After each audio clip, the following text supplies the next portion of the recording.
I am the groundskeeper at the cemetery in our town. Despite popular belief, the job usually isn't that creepy.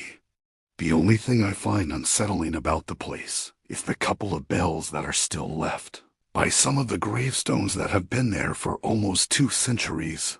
Most nights, though, nothing at all happens, and I just go about my routine work. Sometimes a group of kids will show up, but as soon as they see me, they always run off. Since our town is relatively small, this is the only cemetery within several miles, so the graveyard is actually pretty big so that I can fit all of the stones. This was on a Thursday, in the middle of summer. I'd shown up at 10 p.m. like usual and went into the small brick building that we called the outpost. It was a single room with some security screens and general maintenance tools, as well as a small bathroom. To start the night, I grabbed the keys and walked down to the main entrance gate and locked it up. While I was there, I noticed a man walking in the grass on the other side of the gate. He wore a black hoodie and was sort of walking along the fence only a few feet from where I was. I waited for a minute and watched him walk past the gate and continue along the fence, but seeing him do nothing else, I went back to the outpost. I put the keys back on the wall and stayed inside for a half hour while I looked over some things that the day workers had left me. Then, at about 11, I grabbed the key to the runner and went out to get it from the shed. It was just a small ATV with a basket on the back for us to use when doing yard work.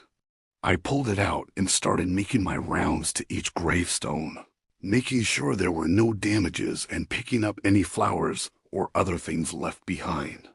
We do this every Thursday, since most funerals are over the weekend, so that people have time to collect their items if they want to, but most people just leave them. Anyway, I drove around and collected some of the flowers, putting them in the back of the runner, when I saw a figure on the other side of the yard. Immediately, I looked around for any more people, trying to see if it was a group, but it was just the one guy. I started driving toward them, but even with the sound of the ATV, which was pretty loud, the guy didn't look at me. He stared ahead as he just kept walking through the yard. Thinking this guy was maybe in distress from a recent loss, I pulled up right next to him and tried to be polite at first. "I'm sorry, sir, but the yard is closed until tomorrow morning. I can give you a ride out." He continued walking, not even looking at me. I pulled up beside him again, and this time didn't go as easy on him. "You have to leave now, or the cops will have to get involved for trespassing." He finally stopped and looked at me. His eyes were red and wide open, and he was smiling. It was like a sad smile, I don't know, but it creeped me out.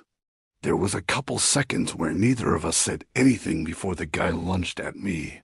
He hit the side of the runner, and I was able to speed off before he grabbed me. I quickly turned around and headed straight for the outpost, calling 911 on my radio as I did. I parked the ATV outside and went into the security room, continuing to inform the police on the situation.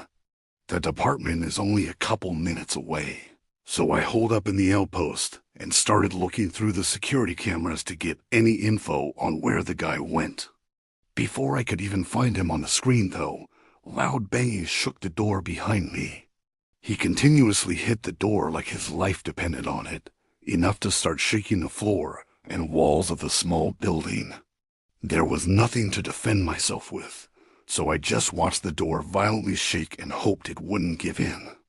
I quickly checked with the dispatcher, and they told me to hold out just a bit longer as the officers were only a minute away. Then maybe 10 seconds later, the banging stopped, and I heard the guy sprinting away.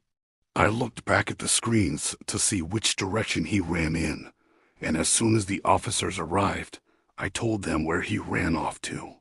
After a quick look, though, they didn't follow him. The way he ran was toward a bunch of trees, and there was no way to know how dangerous the guy was, so chasing him into the dark wasn't an option. I made an official report and everything, But weeks went by and nothing was found. I don't know if he was just in a fragile state of mind from a recent passing or what, but what happened that night likely won't ever have any answers.